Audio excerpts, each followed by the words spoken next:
les après-midi, un ou une éditorialiste vient nous raconter les coulisses de la campagne. Un décryptage signé tous les lundis, Laetitia Krupa. Bonjour Laetitia. Bonjour Steve, bonjour à tous. Vous êtes journaliste politique à France Info et Public Sénat et vous vous intéressez aujourd'hui à la tournée dans le Nord et dans l'Aisne d'Emmanuel Macron. Visite de 4 jours qui s'achève aujourd'hui. Il va néanmoins être de plus en plus difficile pour le président de la République de mener une campagne classique compte tenu de l'urgence sanitaire.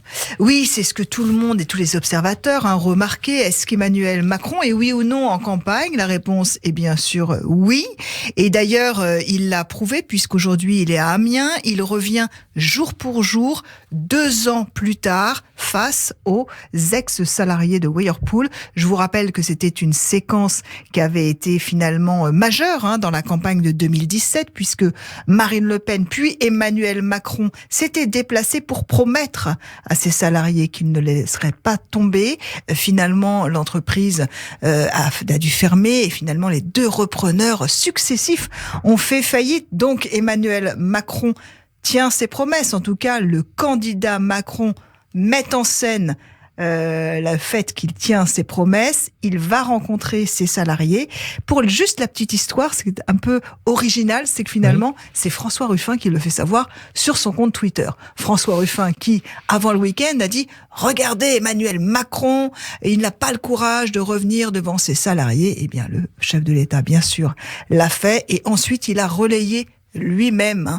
Il a accepté de répondre aux journalistes sur cette question. Écoutez. Moi, ce à quoi je tiens, c'est que la dignité de chacune et de chacun soit respectée. Ça n'est pas, je leur ai dit, leur échec. C'est la vie de l'entreprise, du site, qui les a frappés. Donc nous, il faut qu'on les aide.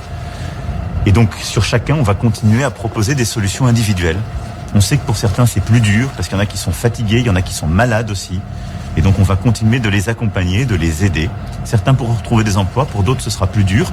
Mais jusque, je dirais, à la fin des fins et jusqu'à chaque situation individuelle, on va continuer d'accompagner pour que la réponse soit à la hauteur de ce qu'on doit à chacune et chacun.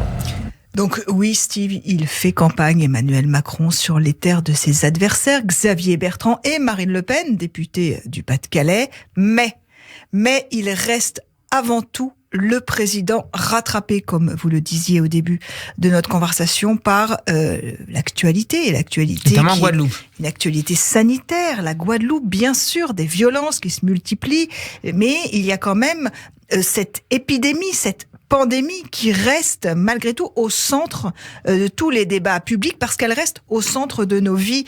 Donc Emmanuel Macron est obligé et contraint de répondre. Il a pris la parole sur la Guadeloupe. Il a dénoncé des manipulations d'une minorité qui finalement bloquerait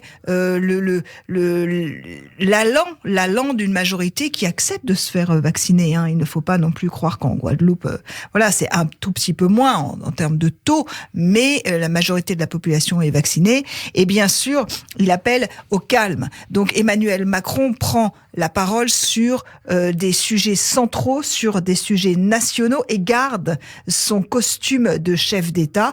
Il a annoncé aussi que mercredi, il tiendrait un conseil sanitaire de défense parce que le gouvernement et le porte-parole du gouvernement dit que nous sommes en pleine 5e vague du Covid. Donc, bien sûr qu'Emmanuel Macron reste président et je fais une petite hypothèse avec vous aujourd'hui. Oui.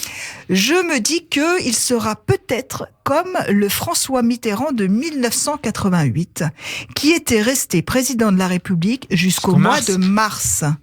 Mitterrand, jusqu'au mois de mars, il avait déclaré sa candidature très peu de temps avant le premier tour de l'élection présidentielle. Peut-être qu'Emmanuel Macron est dans ces traces-là. Parce que je vous rappelle aussi que depuis que le quinquennat est instauré, aucun président sortant n'a réussi à être réélu. Vous citiez, Laetitia, une référence socialiste. Comment est perçu Emmanuel Macron par l'opinion publique ? C'est le président du en même temps, de gauche et de droite, centriste, peut-être, finalement ? Oui, jusqu'à la crise sanitaire, il était difficile quand même de trouver les marqueurs de gauche dans le quinquennat d'Emmanuel Macron. À son arrivée au pouvoir, c'est vrai qu'ils étaient quand même mineurs. Et puis, cette crise a finalement recentré le président, l'ex-candidat de La République En Marche. Au centre, pourquoi ? Parce que finalement, la politique du quoi qu'il en coûte et de cet État protecteur des Français et la réussite de la campagne de vaccination. On est 76% en France à être vaccinés. C'est une réussite si on regarde le reste du monde. Et finalement, replace Emmanuel Macron à gauche de l'échiquier. Alors, en remettant l'État au centre des politiques publiques. Bien sûr, mais c'est un État socialiste. Enfin, je veux dire, on est vraiment dans l'illustration totale et concrète d'un État socialiste qui protège, on est dans l'État-providence, qui protège tous les Français et qui ouvre les vannes budgétaires également. Donc, bien sûr qu'Emmanuel Macron a une jambe gauche qui est finalement bien musclée à la sortie. On n'est même pas sorti puisqu'on est dans la 5e vague. Et il reste quand même à droite des marqueurs forts comme, bien sûr, l'ISF, comme, bien sûr, toutes ces propositions sur l'immigration, bien qu'on les ait oubliées. Mais rappelez-vous son interview à Valeurs Actuelles. À l'heure du bilan, elle comptera. Donc Emmanuel Macron est, en tout cas aujourd'hui, vraiment au centre, et à droite, et à gauche. Que nous disent les sondages ? Et d'ailleurs, dans les sondages, c'est d'ailleurs intéressant ce que vous me disiez, parce que regardez dans les sondages, les électeurs de gauche, finalement, en fonction des enquêtes, alors attention, en fonction des instituts qui font l'enquête, parfois, les électeurs de gauche sont plus nombreux à soutenir Emmanuel Macron que les électeurs de droite. Donc, vous voyez qu'il y a bien, il a réussi à créer, en tout cas, une stature et une position hégémonique sur l'échiquier politique. Et il a un glacis dans les sondages de popularité aux alentours de 40%. C'est inédit. Dans la 5e République, c'est inédit d'avoir... Surtout en fin de mandat. Voilà, en fin de mandat, cette popularité qui est figée. Est-ce que c'est un bon signe ? Est-ce qu'elle peut se craqueler et finalement se fissurer totalement juste à la fin, juste avant ? Peut-être à l'occasion d'une crise, d'un fait divers. Vous voyez, on est à l'abri de rien. Emmanuel Macron le sait. Un peu comme en 2002 avec Lionel Jospin ? Oui, Emmanuel Macron, avec son équipe, vous savez ce qu'il dit ? Il dit qu'il faut absolument éviter le syndrome Jospin. C'est le mot qu'il emploie, le syndrome Jospin, qui, fort de son bilan économique en tant que Premier ministre, était sûr de passer. Or, il n'avait pas vu que la sécurité pouvait finalement le piéger. Il n'a pas vu que ce sentiment, alors ça c'est une autre discussion, d'insécurité qui s'était emparé des Français était plus fort. Donc bien sûr qu'Emmanuel Macron a ça en tête. Est-ce qu'Emmanuel Macron et ses équipes ont déjà défini la ligne directrice de sa campagne présidentielle ? Oui, c'est assez intéressant de regarder qu'en fait, en janvier dernier, il y avait une petite musique qui commençait à s'installer du côté du gouvernement. C'est Bruno Le Maire qui avait pris la parole le premier dans une matinale de France Inter en parlant du camp de la raison. Il y avait déjà cette candidature Zemmour qui se profilait. Il y avait déjà les rumeurs d'une possible candidature populiste. Et donc, l'exécutif avait choisi comme argument majeur la raison.